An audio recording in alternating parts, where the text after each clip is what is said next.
Welcome and thank you for joining us here at She Talks. I am Andra Blomkant, Chair of the Department of Emergency Medicine here at Stanford. We are so happy you took this time for your health today. Today we are focusing on reproductive health, a topic we believe deserves particular attention considering the national changes to women's access to important medical services. At Stanford Medicine, we are a community of medical professionals who feel a profound responsibility to educate our community. As women, mothers, daughters, sisters, partners, and friends, today's topic is particularly important to me and to the women who share this stage. Beyond caring for women when they're pregnant, reproductive health spans our entire lifetimes, from childhood vaccination against HPV to pregnancy and fertility services, to help managing menopause and gynecologic cancers. Your reproductive health should be a lifelong conversation between you and your provider.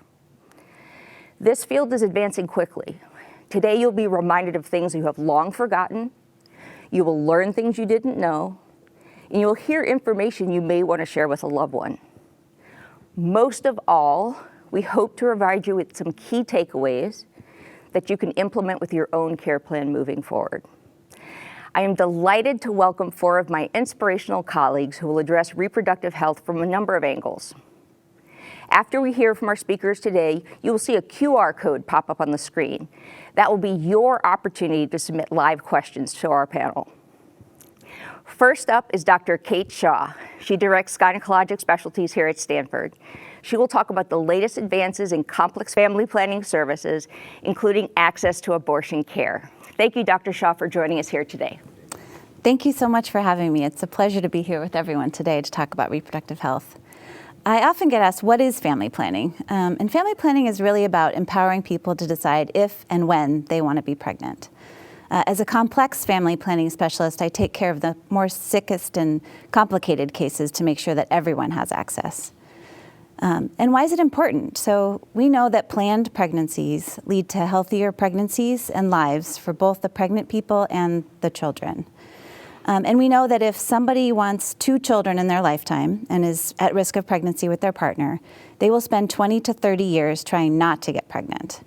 And so the majority of people have used contraception if they're sexually active at some point, and 1 in 4 will have an abortion in their lifetime. Now, we've come a long way over the last 50 years. The pill actually is 70 years old, first coming on the market in 1950. But the pill of the past had 3 to 10 times more hormone than the pills of today, which meant a lot more side effects and more risk. But our pills today all have much lower doses of hormones, and we've developed many different types of progestins and estrogens which decrease side effects and increase effectiveness. And so the pill remains popular, with 1 in 4 people using contraception choosing the pill. We've also developed new ways to administer the pill, so through a vaginal ring or a patch instead of actually taking a pill. 50 years ago, the pill had huge popularity, but we saw IUDs starting to make a comeback or come in. Uterine devices, or IUDs, are a small plastic tee that is placed inside the uterus by a provider. Super small. Super small. Yeah. And they're there doing their job. You don't have to think about it. So we call it forgettable contraception. So once they're there, they're doing their job, preventing pregnancy until you remove them. And so the forgettable contraception makes it more effective too. And about 50 years ago, there was an IUD that was on the market called the Dalcon Shield, and it really gave IUDs a bad reputation. The way it was designed did increase the risk of infection with that IUD, and it was only on the market for 4 years, but it took about 20 years for the IUD to recover from that bad reputation.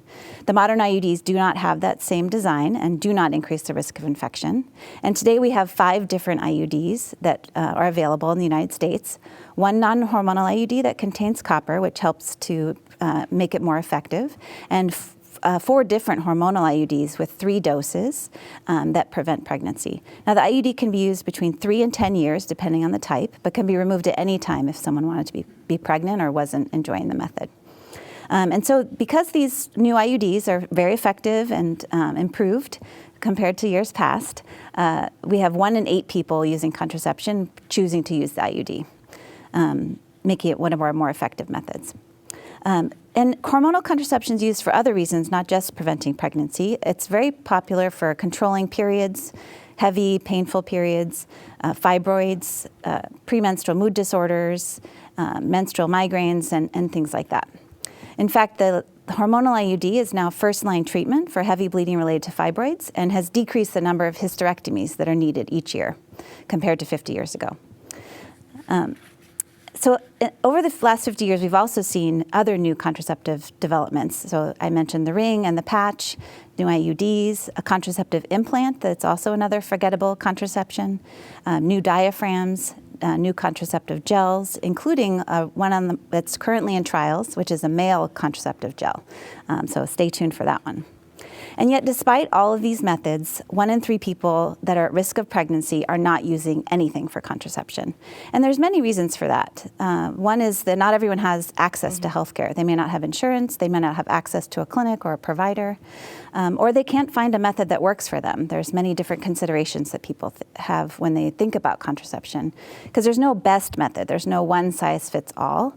People think about effectiveness, how well it works, but it's also important to them how accessible it is. What are the side effects? And do they have control to start and stop it when they want? Those are all important factors that people consider when they're picking their method. And so a lot of people aren't using contraception. Contraception fails. And right now, half of pregnancies in the United States are unintended. And so that leads to people having children they weren't intending, or having a miscarriage, or having an abortion. Now, 50 years ago also marked the landmark decision of Roe v. Wade, which made abortion legal in all 50 states. And really, right away, we saw a 50% decrease in mortality related to abortion. Because we know abortion is safe, and legal abortion is safer. But despite knowing that, and that abortion is safe with low complication risks, we saw over the 50 years after Roe, increasing restrictions around abortion to the point that in some states it was nearly inaccessible, despite being legal. And that really turned a landscape of abortion, contraception, and even safe birth not being the same, depending on where you lived. Restrictions also disproportionately affected those that were already living in poverty, or communities that were already marginalized, like people of color or LGBTQ populations. In California, we have comprehensive reproductive health care that is covered by Medicaid and protected by law. And we have many efforts to increase access to safe birth, contraception, and abortion. And all of that has led to California having the lowest maternal mortality of any other state in the country. And we continue in California to do things to increase access or have new models of care. Other states that restrict access to abortion and contraception, like Georgia, have higher maternal mortalities. Georgia is actually 10 times higher than California, and 2.5 times more likely to die if you're Black and pregnant in Georgia. So in June of 2022, the Supreme Court issued the Dobbs decision, which essentially reversed Roe v. Wade and the protections for abortion. Immediately, abortion became illegal in many states, and many states are working towards continuing to restrict abortion further. We know that restricting abortion also can lead to restricting contraception, which we're seeing in many of these places. And that impacts people's ability to control their fertility, to manage these other medical conditions. It impacts care for miscarriage, ectopic pregnancy, and even management of complications that can occur during a wanted pregnancy. All of this essential healthcare. So we have work to do, and we continue to help to work with people to best plan their lives and control their healthcare by empowering them to decide if and when they want to be pregnant. And we're working to increase access and develop new methods, and really to make sure that everyone has access to essential healthcare. So thank you. Great. Thank you. That was an important reminder to know what's at stake when access to essential medical care is limited. We have a number of questions from our audience. Let's see. First one is, I'm afraid I've been on the pill too long. Will I still be able to get pregnant? That's a common concern. And birth control itself does not impact future fertility. Oftentimes people wonder if they need to take a break from their contraception or give it time before they get pregnant. But really, fertility should return right after stopping a method. And so there's no need to stop intermittently or stop it sooner than people want to be pregnant. Okay, great. Second question, can you talk about the safety of the abortion pill? And at what stage of pregnancy is the medication to induce abortion no longer an option? Oh, that's a great question. So the medication abortion is a combination of two medications that are available from your doctor or provider, and they can be taken up to the 11th week of pregnancy very safely. And medication abortion is becoming increasingly more common, and very much so since the Dobbs decision has restricted abortion access for so many. It's very safe and is easy to get from your provider if you have access to a provider. Thank you. Thank you. Next, I'm happy to introduce Dr. Virginia Winn, an expert in high-risk obstetrics and a basic scientist. She studies how complications women experience during pregnancy can be an important indicator of health issues that may arise later in life. Dr. Winn. Andrea, thank you very much. I am thrilled to be here. I love to talk about two of my favorite passions, pregnancy and the placenta. So as an obstetrician, I have taken care of people for over 20 years, and it still amazes me the changes that the body goes through to provide for the growth and development of a baby. And as a basic scientist, I'm very intrigued by the organ, the placenta, which most people think about as a transport organ to provide nutrients and oxygen to the growing baby. But it's also a huge endocrine organ, and it's an organ that actually orchestrates all of these body changes that happen with pregnancy. So we usually only are really thinking about pregnancy during that discrete 9 months of pregnancy. But what I'd like to bring to people's attention is thinking more of pregnancy as a window to your later health. And that we really should be thinking about what happened in pregnancy when we're considering our health care after pregnancy. So the best example of this is something called gestational diabetes. That's where you develop diabetes in pregnancy. And that's because the placenta is making hormones that make your body more resistant to insulin. And insulin is the hormone that helps our cells take up sugar or glucose for energy. In pregnancy, the purpose of that insulin resistance is so that that sugar gets shuttled across the placenta for the growing baby. About 20% of women develop gestational diabetes, and then after delivery, it goes away. But we've known for decades that women who develop diabetes are at greater risk develop gestational diabetes are at greater risk of developing type 2 diabetes later in life. In fact, if you take insulin in pregnancy because you need it, you are about 50% risk of developing diabetes within 10 years. So this is why we recommend women get screened for diabetes at their 6-week postpartum visit and then annually, so that we can pick up the development of diabetes so that it can get treated early and protect health from the complications of diabetes. But, you know, it's not all bad news if you get diabetes in pregnancy. What it does is it gives you the opportunity to be aware of your risk and therefore be sure to get your screenings and look out for the development and change your outcomes. I never really thought about the placenta sort of being like a crystal ball into the future. Sure. Sorry. Yeah.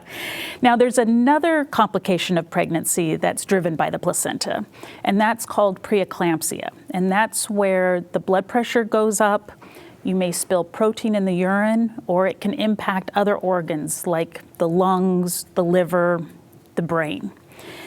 This affects about 5% of women in pregnancy, and it can be life-threatening. Women can get quite sick from this disease. And currently, we don't have any really good treatments. The only definitive treatment is actually delivery. So that's why some pregnancies need to be delivered preterm for the health of both the mother and the baby. And then even though women may get very sick from the preeclampsia, after delivery, it resolves, goes away, and we thought that was the end of it. But over the last 10 years, we've begun to understand that pregnancy, much like in diabetes, pregnancy is a stress test for how well the pancreas is functioning. Pregnancy can be a stress test for our hearts and our vascular system, and show a development of preeclampsia. Women are about at twofold higher risk of developing heart and vascular problems like a heart attack or a stroke if they've had preeclampsia. But what we don't know yet is like who is at greatest risk. We know much more about gestational diabetes and what are the best interventions or preventative approaches that we can take for preeclampsia. In fact, that's one of the things we're studying is we've just wrapped up enrollment for a study called Effective Preeclampsia on Cardiovascular Health to try to answer those questions. So I think my message to everyone today is remember pregnancy beyond the 9 months. It's really important to let your current healthcare provider know what your OB history is, because that will impact screening that you need and potential preventative recommendations. And it's really important to get your annual screening so that they can pick up the diabetes early or they can pick up blood pressure. Both of those things, you may not have any signs or symptoms whatsoever that they're developing. And the only way you'll know is if you get screened for them. So that's my plug, is pregnancy is more than 9 months. Excellent. All righty, great. Thank you, Dr. Winn. Such a thought-provoking talk. We have a few questions that we've received here from our audience. Can you tell us about some of your other studies into complications such as recurrent pregnancy loss, preterm or stillbirth, and their potential side effects later in life? Yep. So actually, I'll focus on the recurrent pregnancy loss as well as kind of infertility. So there are some investigations by my colleagues looking at if you have history of infertility, that does increase both complications in pregnancy, but also maybe a reflection of later health as well. That area of investigation is still fairly new, and we will be learning more about that over the years. In terms of recurrent pregnancy loss, we're involved with a study that's trying to understand the genetic basis of recurrent pregnancy loss. And if people are interested, it's called the HOPE Registry, and you can find that online. All right. Thank you so much. Thank you so much. Next, please welcome Michelle Kahn, an expert in HPV-related disease. Dr. Kahn will discuss the link between HPV and cervical cancer, as well as this link to other cancers and the very real way we can all protect ourselves and our loved ones against these diseases. Dr. Kahn. Thank you, Dr. Blomkans. Good afternoon. I'm delighted to be here joining these amazing colleagues to talk about reproductive health across the lifespan. You may have heard about HPV or seen a commercial about the vaccine, or you may have had a friend who tested positive for HPV. So what is HPV? Why should we care about it? And how does it affect our health? HPV stands for human papillomavirus. It is a virus that affects our skin and mucosal membranes. HPV is a very small virus and a very common virus. 80 to 90% of people will get infected with HPV at some point in their lifetime. It is like a common cold virus, but transmitted through sexual contact rather than through respiratory secretions. There are over 100 different types of HPV, and about 40 of those types affect the genital tract. 13 of these types can cause cancer and are known as high-risk or carcinogenic types.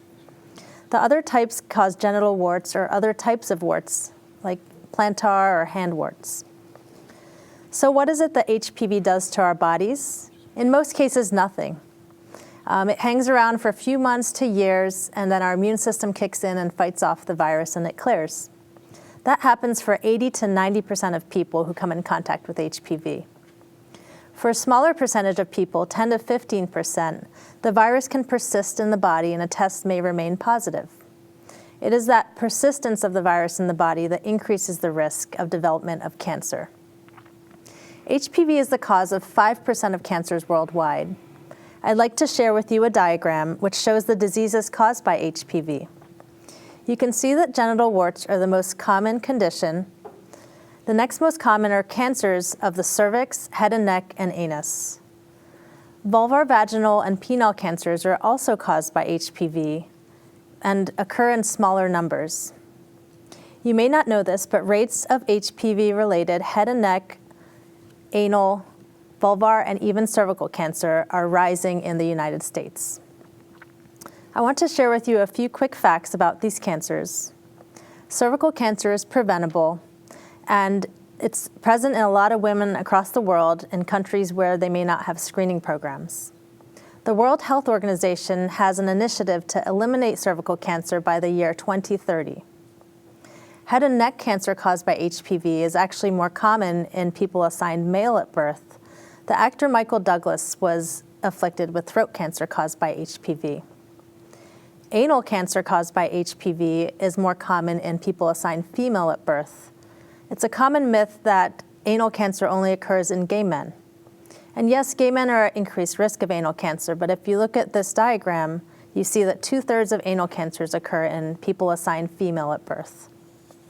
The actresses Farrah Fawcett and Marcia Cross were both afflicted with anal cancer. Farrah Fawcett started a foundation before she passed away in 2009, and Marcia Cross has been speaking about anal cancer with efforts to destigmatize it.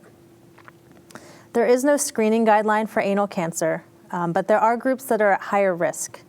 These include people living with HIV or human immunodeficiency virus, men who have sex with men, people with a history of HPV-related precancer or cancer of other organs, and immunocompromised individuals. So what can we do about HPV? For ourselves, for our children? First and foremost, get your children immunized against HPV. The Centers for Disease Control and Prevention recommends initiating HPV vaccine at the age of 11 to 12 before kids become sexually active. This is called primary prevention. If the kids are older and did not get the vaccine at age 11 to 12, it's recommended to vaccinate them through age 26. And this is for any child assigned any sex at birth, females, males, intersex, anyone. Remember that HPV causes oral cancers and anal cancers, so anyone with a mouth or a butt is at risk. Second, get your recommended screening for cervical cancer. This is called secondary prevention.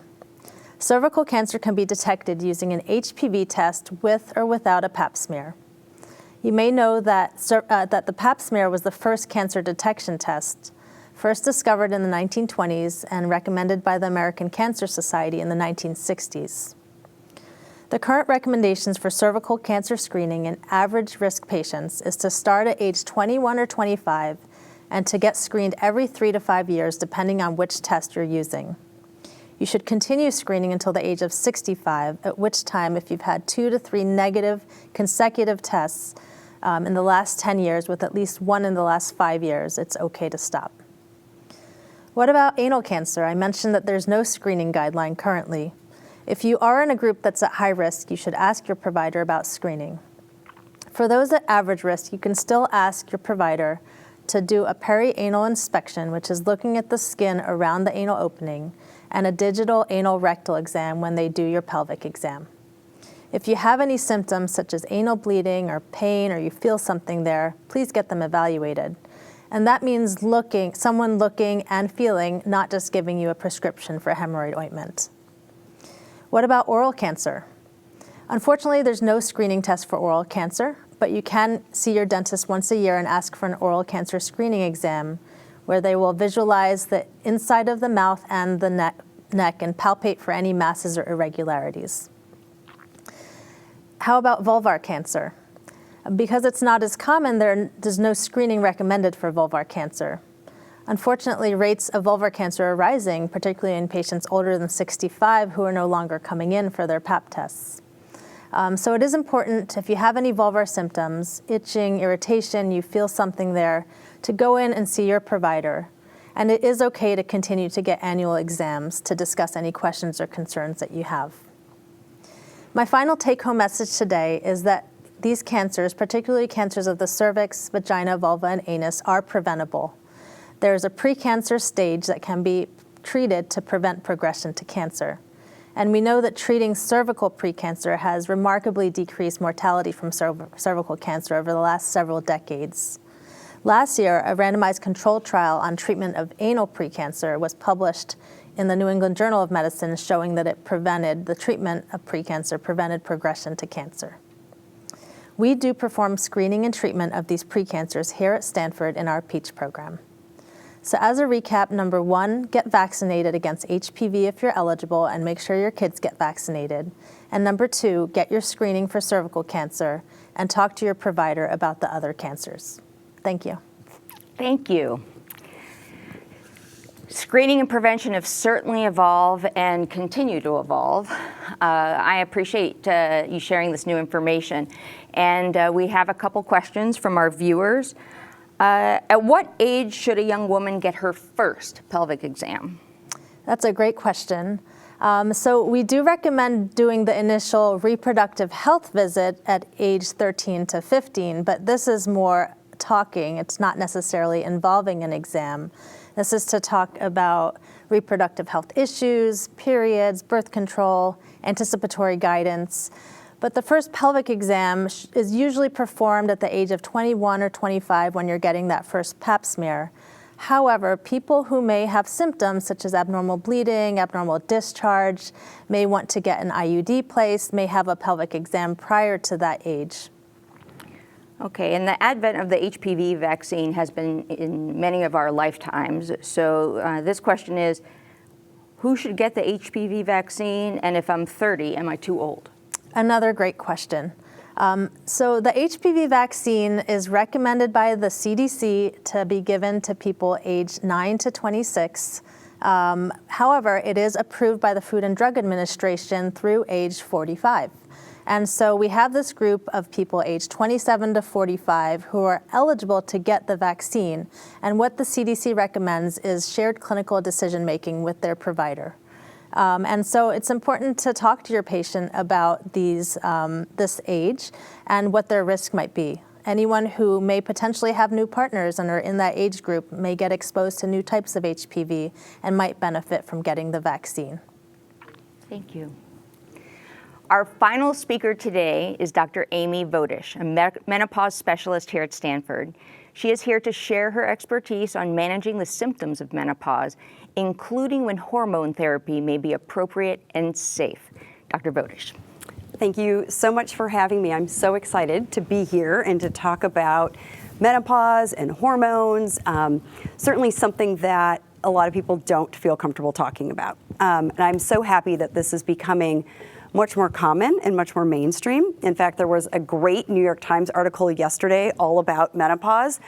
It's a great article. I recommend to anybody who's listening in today and watching in that I would recommend reading that article. I think it's fantastic. Okay.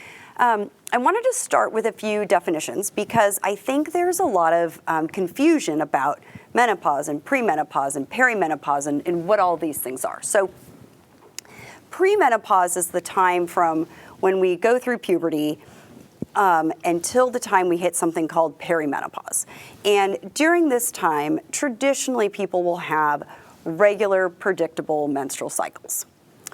Perimenopause is that time in between premenopause, again, regular, predictable cycles, until we have no further menstrual cycles whatsoever.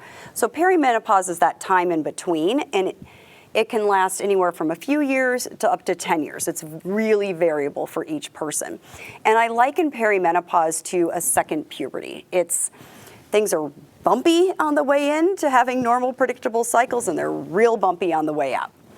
And then menopause is when we no longer are having any menstrual cycles at all. So we no longer have any bleeding.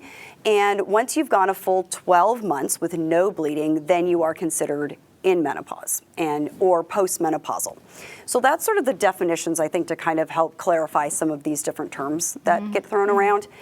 And then because we're having all of these different hormonal fluctuations that occur during this perimenopausal phase and into menopause, again, we're no longer having predictable hormonal cycles, things can go pretty haywire. And some women are super lucky, they have no symptoms, their periods just disappear, and that's the end of it. But for a lot of people, it is a time of great upheaval. And the reason it's a time of such upheaval and we experience so many different symptoms is because we have estrogen receptors, I like to say, from the top of our head to the tips of our toes.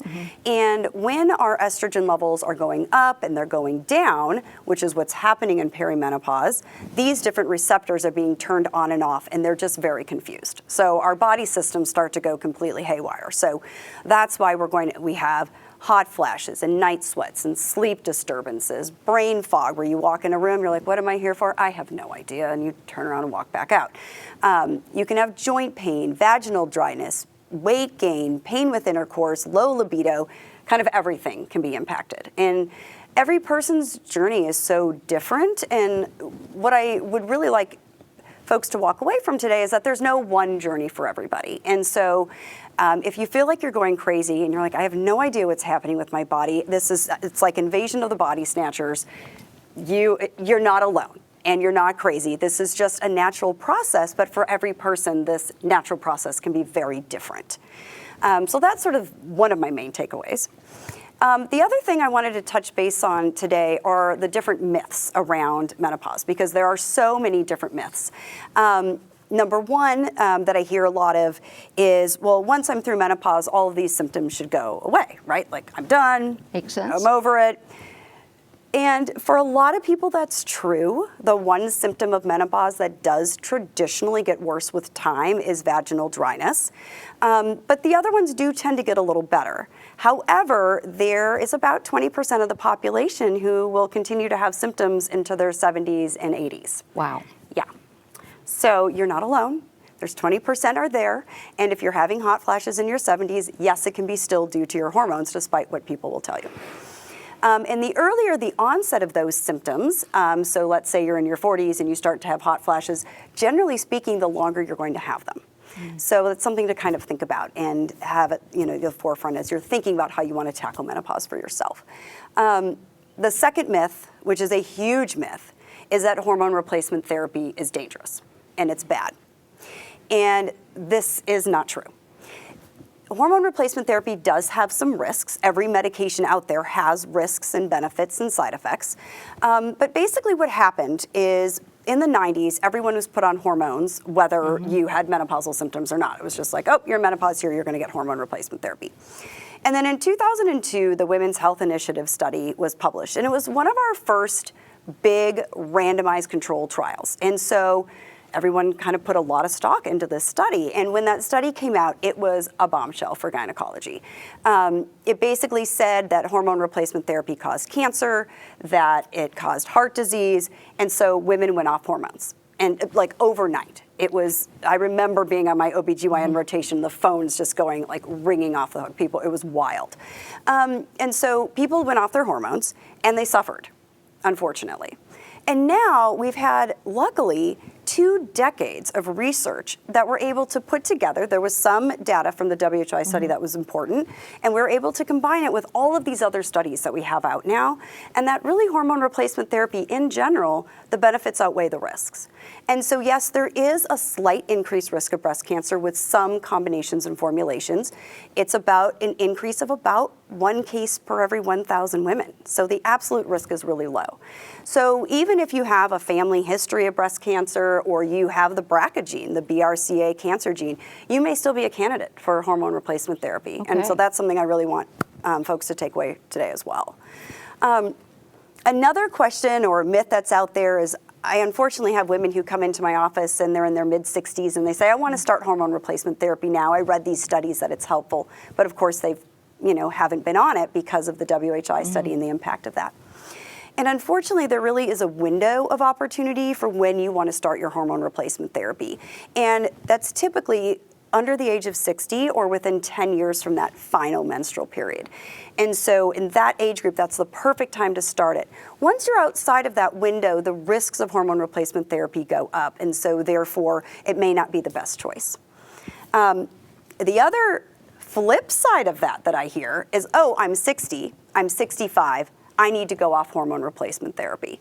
And that's not true. Again, if you start it in that window of opportunity, so you start it before the age of 60, and if you're one of those women who continue to have symptoms into your 70s and 80s, you can continue your hormone replacement therapy all the way through your lifespan as long as you don't develop another, medical contraindication to doing that. So I would say that my main take-home point for those watching today is to talk it over with your physician or other healthcare provider, and that you really may be a candidate for this. And if your physician isn't comfortable talking about it, the North American Menopause Society has a great database of physicians and other healthcare providers that are very confident and comfortable talking about hormone replacement therapy. Wow. Yeah. Well, thank you for busting some of those myths. Thank you all for the engaging discussion and the topics that many of us often keep to ourselves. Your talks generated several questions from our audience. And Dr. Vodish, question is, I am 35 now. Are there any other new treatments coming down the pipeline for menopause? Oh, yes. I would love that question. A couple of things. Number one, we do have non-hormonal therapies that are available now. So if you're not interested in hormone replacement therapy, we do have some things that are available that are prescription therapies that are non-hormonal, which might be a good choice. The other thing that's really cool that's being developed is we have these neurons in our brain called candy neurons. Sounds good to me. I know, right? Everybody loves a good candy neuron. So we have these candy neurons, and when we have estrogen kind of calms those candy neurons down. When we don't have estrogen, which is essentially what's happening as we go through menopause, our estrogen receptors are going down, our estrogen levels are going down, the candy neurons aren't being downregulated by the estrogen, and so they start to go crazy. They're like totally haywire. And the candy neurons are what control our body's regulatory system, our thermometer, basically the thermometer for our body. And so if we don't have these candy neurons under control, that's where we start to get all these hot flashes and night sweats, because our body is like, I don't know, am I supposed to be hot? Am I supposed to be cold? What do you people want from me? And so these new medications are coming down the line that will help to calm down those candy neurons, and it's another method that could be available for people to help control their menopausal symptoms. And when might those come on the market? Well, we are in the middle of some phase 3 trials, so we're hoping very soon, actually. Awesome. Yeah, it's very exciting. Alrighty, next question. I've never had a weight problem, but now that I'm 60, I can't get rid of my belly fat. What can I do? Oh, yes. This is probably one of the number one reasons that people come to see me in my practice, is this weight gain. They're like, I've done everything that I've always done. I exercise, I eat the same, and I suddenly have, I call it your not wanted inflatable device that's now around your belly. You're like, nobody needs this, but apparently here it is. And so, and it's true, if you keep doing exactly what you did in your 30s and your 40s, you will continue to gain weight. And the reason for that is during menopause, our metabolic rate goes down. And so, and one, we're not burning calories as effectively. Two, a super fun thing that our body does is it takes fat off of our extremities and deposits it here in this flotation device, which again, nobody wants that. And that's just kind of part of what our body does. And so one of the things that we need to do is figure out a way to increase our metabolic rate. And one of the ways that you can do that is with strength training. So we have about a 30% reduction in our skeletal muscle as we go through menopause. And so transitioning from a cardio-based, not that cardio isn't beneficial, but from doing predominant cardio to doing more strength training will increase your skeletal muscle and then help to increase your basal metabolic rate. So that's one of the things that folks can do to kind of help with that belly fat situation. Okay, alrighty. Thank you to all of our speakers for your interesting and thought-provoking presentations. We're now going to throw it open to questions from the audience. Get your phones ready and submit your questions using our QR code. Okay, first question is going to go to Dr. Winn. I've had eclampsia with my previous 2 pregnancies. now I'm 55 and I'm going to my primary care physician. I want to bring up cardiovascular disease. I'm afraid they won't take me seriously. What can I say? Very good. So hopefully that will not be as much of an issue now as it was maybe 10 years ago. All of the current guidelines, the last updates from the American Heart Association, from the American College of Cardiology, now include hypertension and preeclampsia as one of the risk factors to consider when they're considering your 10-year out cardiovascular risk. So hopefully you will get a good reception and they'll be impressed that you're asking. But if you don't get the response you want, we also have a Women's Heart Center here at Stanford with several providers that are very interested in women's heart health. And are very aware of the link between preeclampsia and cardiovascular disease. Okay, thank you.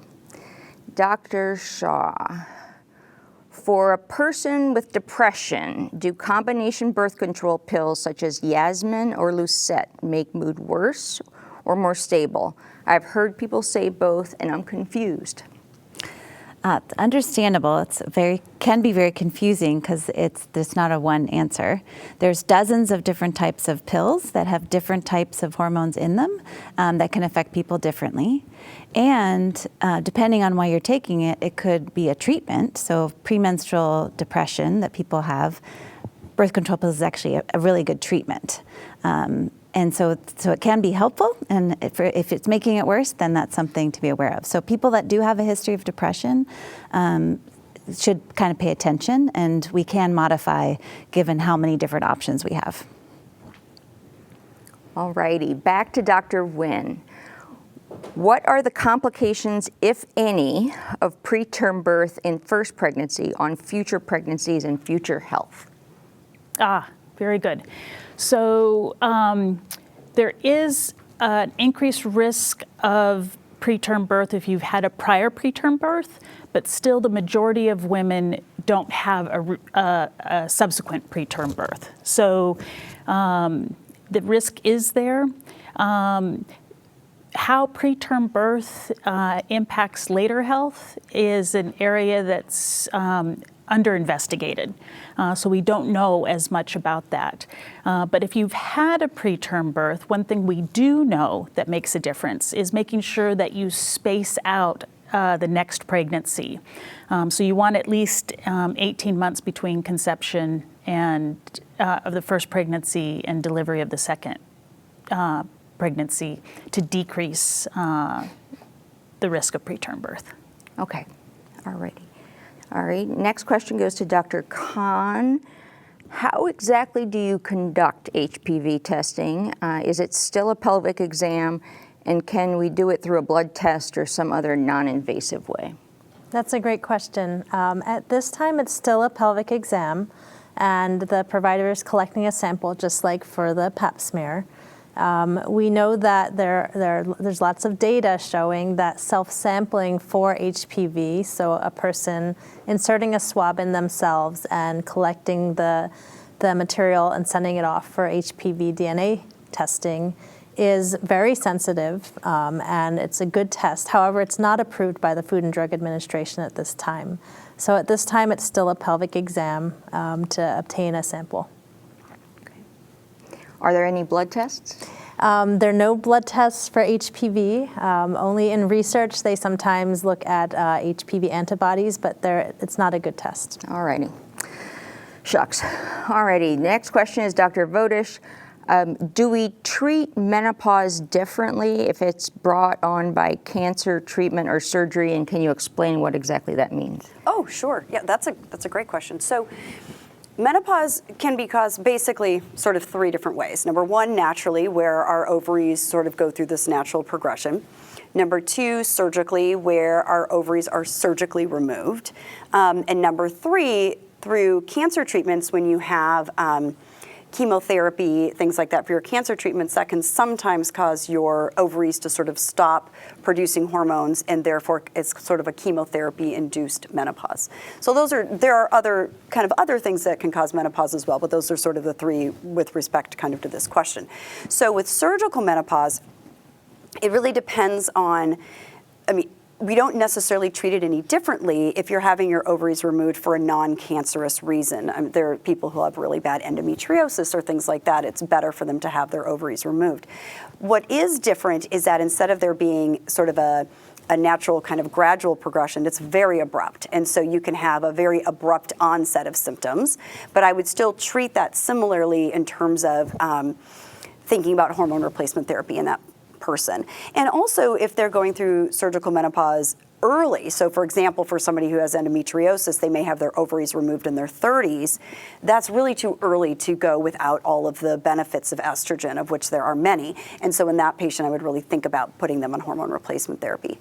For the chemotherapy-induced menopause, it really, again, depends on the type of cancer. So if it's somebody who has breast cancer, oftentimes those are hormonally driven, and so we wouldn't want to do hormone replacement therapy there, and we would lean in more to our non-hormonal options. But if it's a non-hormone related cancer, then that would certainly be someone that I would still think about hormone replacement therapy for as well. Okay, alrighty.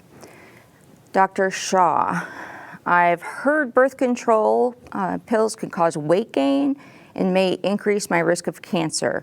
Are these things true? Oh, those are two very common questions that we get. So for weight gain, and it's always different, everyone's experience is different, but we know theoretically hormonal contraception could cause it, but we actually don't see that it causes significant weight gain. Each individual experience might be different, but really only the injection is the one that we see a subpopulation continue to gain significant weight. So in general, we say no and work with each individual. For cancer, it's actually the opposite. So if you've been on birth control pills for at least 5 years, doesn't have to be continuous in your lifetime, your risk of ovarian cancer goes down by 50%.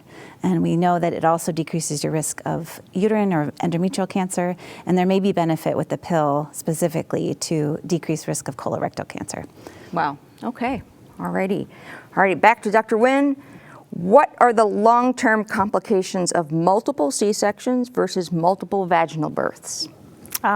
Very good.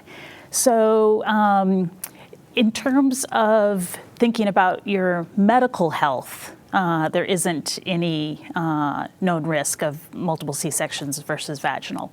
But in terms of risk for future pregnancies, there is increased risk. So first of all, C-section is one of the most common surgeries in the US, and it is very safe. And having accessibility to safe C-sections definitely decreases mortality and complications for people and their babies.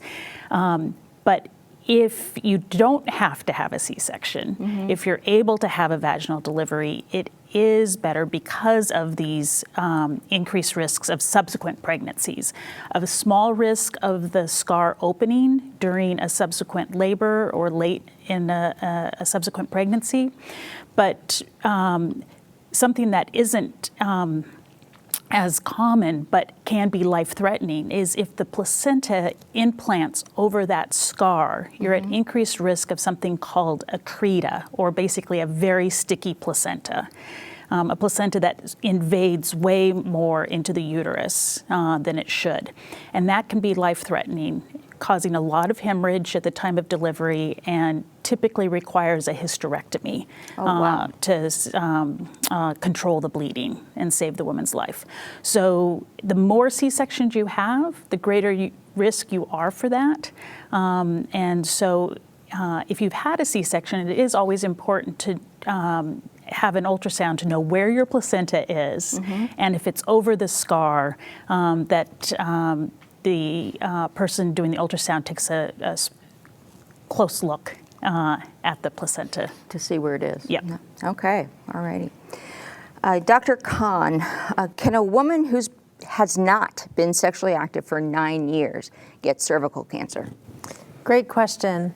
That is possible, and so a couple different reasons why. First of all, we usually get HPV in our adolescence or early 20s, and it's something that usually you clear early on. However, we do know that there seems to be a latent form of HPV that can reactivate later in life.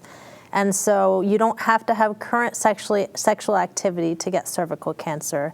HPV can get reactivated, and so that's why we continue to follow people regardless of their sexual activity and do the cervical cancer screening. If it gets reactivated and persists, then it can develop into precancer and cancer. Okay, and that's why you said if you notice anything, continuing to have pelvic exams for as long as you need to is still very important. Correct. Alrighty, Dr. Vodish, I've had a hysterectomy. How does this affect menopause? Oh, yeah, that's a great question. So for the audience, a hysterectomy basically means that the uterus has been removed. Some people assume that means their uterus and their ovaries have been removed, but those are two separate procedures. They can be done together. So assuming it's just having the uterus removed, usually your menopause will occur kind of naturally at that point. You still have your ovaries, they should still be functional. There can be a little bit of a disruption of the blood flow to the ovaries with a hysterectomy. And so for some people, if they're sort of close to menopause or they're kind of getting there, it can be enough to sort of tip them into that process.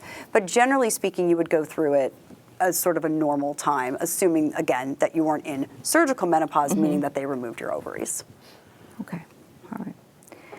Alrighty, Dr. Shaw, next question goes to you. How does reproductive care vary for trans and queer people? Followed by, where is the field going towards treating LGBTQ people? That's a great question. We're actually doing a lot here at Stanford to work with LGBTQ populations. And it varies depending on the person and what their goals are, whether it's to prevent pregnancy or manage symptoms that we talked about earlier around periods or bleeding. And so it's really individual, just like everyone. There's no one size fits all. And there are different considerations. Trans people that do have a uterus may still be at risk of pregnancy. And so making sure that contraception is a discussion that's being had, even if they're on testosterone, for example. Okay, Dr. Winn, this question is, if I had preeclampsia during my first pregnancy, is there any way to decrease my risk for future pregnancies? That's great, yes. So women who've had a history of preeclampsia and women who are at higher risk of developing preeclampsia, the recommendation is to actually start a baby aspirin around 12 weeks of pregnancy. The studies show that anywhere from a 10 to a 30% decrease in risk from being on a baby aspirin during pregnancy. Okay, awesome. All righty, next one to Dr. Khan. I am queer and my doctor told me that I shouldn't get a pap smear even though I'm 22 and sexually active, just not with men. Should I be concerned? How do I advocate for myself? That's a really great question, and there's a lot of myths around screening for these cancers in the LGBTQ community. So I'm glad you're asking that. We really try to focus on organ-based screening. So not on what is your gender, what is your sex, more what organs do you have and are those organs at risk. So if you have a cervix, then you should get screened per the guidelines starting at age 21 or 25. If you are in a high-risk group for anal cancer, then you should talk to your provider about getting screened for anal cancer. Okay. Organ-based screening. Okay, Yes. I like that. All right. Dr. Vodish, could you please address when or is it the standard of care to get hormones tested? Ooh, nice, super controversial question. So I get asked this a lot. People come in, they say, I want to get my hormones tested, I want to know where I'm at. Mm-hmm. But really, if there's, so anyway, you can tell this is a complicated question. But generally speaking, we're able to diagnose perimenopause and menopause just clinically. Like we don't necessarily mean the hormones testing. Also in perimenopause, which is that time I told you it's like the second puberty where everything's super wacky, your hormonal levels can be all over the place. And so checking a blood draw, it gives us a snapshot into that moment, but your hormone levels might be normal at that point and not consistent with menopause, but it doesn't mean that you're not perimenopausal. It really just kind of depends on when you're checking it. And so I don't generally recommend checking hormone levels unless we're having a confusion about what we think are causing your symptoms. But if it's a clear picture of perimenopause or menopause, I can kind of tell you what your hormones are going to do without having to do the testing. The caveat to that, though, is if estrogen can come, if you're on hormone replacement therapy, it can come in non-oral form. So there are patches and gels, there are vaginal rings. And if someone is on hormone therapy and they're still having symptoms, I may check an estrogen level at that point because I want to see if your body is absorbing the medication. It might be that your particular body doesn't absorb medication well through the skin. And so that would be a reason why I would do it as part of treatment. But it's different than something like a thyroid where you have a very tight parameter of what you want your thyroid hormone to be in, and you adjust your medication based on that. Hormone replacement therapy is very different, and we titrate based on symptoms, not based on blood levels. So that's another reason why we wouldn't want to do blood testing. Okay, so let's say I take advantage of this window of opportunity you talked about. I start on hormone replacement therapy, and then I stop. Should I expect the symptoms to come back? They might. It's possible. So as I said earlier, the majority of people, their symptoms get better. So the further you get from your final menstrual period, a lot of your symptoms will go down. Now it can take 3 to 6 years. So I have people who are saying, I just want to be on this for a year. I'm like, you can absolutely do that, but I'm pretty sure your symptoms are going to come back. But the further you get out, so about 3 to 6 years later, the majority of your symptoms should be better, but there are 20% of patients where their symptoms are persistent, and they may find that they go off it and their symptoms have returned. And in that case, we can talk about whether you want to go back on it, or do we want to try to tackle these symptoms in another way. And I like to take in the whole picture because estrogen is very beneficial for our bone health, it's very beneficial for our brain health, for our cardiovascular health, and so I'll look at the whole picture and talk about whether or not we think going back on it would make sense. Okay, thank you. All right, next question is open to the group. All righty, so we'll start on this side. Oh boy. All righty, yes, okay. An increasing number of young women are freezing their eggs and delaying pregnancy. What are the risks and other considerations that they should think of, and when should they take advantage of this option? Start with Dr. Shaw and then move through. It's a great question. I think this relates to the question of how does fertility decline over time? And it's different for every person. So although we have this number of 35 as being advanced maternal age, it's really a spectrum and a continuum for everyone. And so how do you know when your fertility starts to decline? May be different for different people. So many people choose to freeze their eggs or preserve their fertility at a very early age. What would you like to add? I would add that I think it's great that people have this opportunity now, but I also think it's good to keep in mind that there are risks to pregnancy as you get older. So having the eggs preserved is good, but you also ideally want to do it sooner rather than later to decrease the risk during your pregnancy. Okay.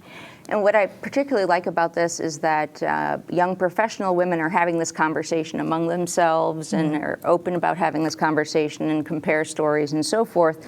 So it's not such a taboo topic about, oh, are you freezing your eggs or are you freezing our eggs? Anyway, what would you like to add, Dr. Bodish? No, I absolutely agree. I think anytime we as a society or a community are talking about our hormones, whether it's menopause, whether it's an unplanned pregnancy, whether it's abortion care, whether it's freezing our eggs. I think it's just really important to have that as part of the conversation. From a menopause perspective, freezing your eggs isn't going to change that process, because sometimes I get that question. And then the other caveat that I like to tell people is I think it's great. I think the more that we can be in charge of our reproductive journeys, the better it is. There really is only one person who should be involved in what's happening in your body, and that's you in consultation with your physician. So I think it's fabulous. I do have this little caveat where sometimes patients will be like, oh, it's great, so I'll freeze my eggs and then I can start trying when I'm 45 or something like that. And egg freezing isn't a guarantee, but it is one of the best things that you can do if you do think you want to be delaying pregnancy. So specific to that question, that's my only caveat. Alrighty, Dr. Winn, bring us home. All right. So I echo a lot of what's been said. The other aspect with pregnancy is as we age and our eggs age, the risk of having chromosomal issues like Down syndrome dramatically increases. So freezing your eggs keeps your eggs younger. But I really want to emphasize that the health of the pregnancy is also very dependent on the health of the mom. And as Dr. Shah mentioned, as you get older, the complications of pregnancy go up. And I think it's very, depends a lot also on your baseline health. So a woman who has type 1 diabetes that she's had since a young teenager, that person should not delay having a family because their pregnancy will be much higher risk even at a young age. So it's really dependent. So I think it's a great resource, but I don't want people to feel like it's a security blanket that then it's okay to have pregnancy, much later in life. Just another great example of how reproductive health spans the entire lifetime, Yes. right? All right. Thank you. Thanks to all of you who joined us from around the globe. We so appreciate your interest and enthusiasm for this topic and hope you continue the discussion about reproductive health within your communities. We will be providing a recording of today's program to everyone who attended. Thank you so much. Stay safe and be well.